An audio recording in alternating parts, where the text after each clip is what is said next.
অন্য এটি নতুন ভিডিঅ'লৈ আপোনালোক সকলোকে স্বাগতম জনাইছোঁ আৰু আজি মই বনাব ওলাইছোঁ পোলাও।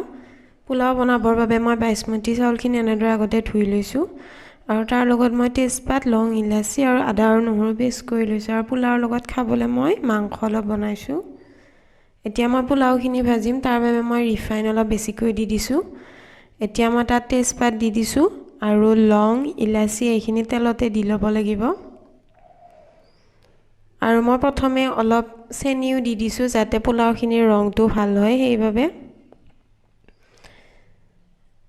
আৰু মই আদা আৰু নহৰু পেষ্ট কৰি লৈছিলোঁ সেইখিনিও তালতে দি দিম। আপোনালোকে ইচ্ছা কৰিলে তেলৰ ঠাইত ঘিউ দিব পাৰে। আৰু এতিয়া মই এইখিনি অকমান লৰাই ল'ম। তাৰ পিছতে মই চাউলখিনি মোৰ শুকাই আছিলে যিহেতু ধোৱাৰ পিছত সেইখিনি মই চাউলখিনি দি এইখিনি অলপ সময় ভাজিব লাগিব।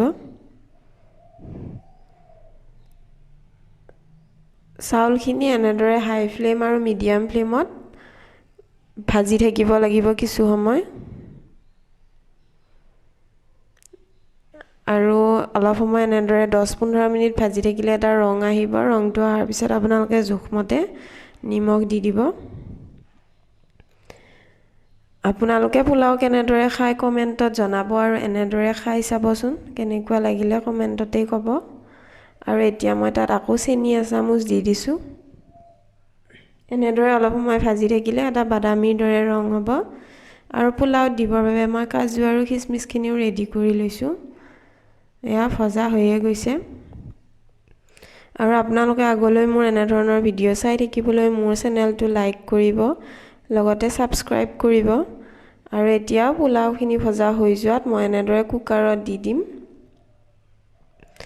আৰু কুকাৰত দিয়াৰ পিছত মই তাত কাজু আৰু খিচমিচখিনিও দি দিম আৰু লগতে মই গৰম মছলা অলপ দি দিছোঁ।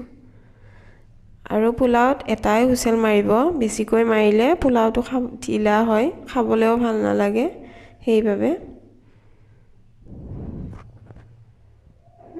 এয়া পোলাওটোত এটা হুইচেল আহিলে আৰু নমোৱাৰ পিছত এয়া দেখিছেনে ইমান ধুনীয়া লাগিছে।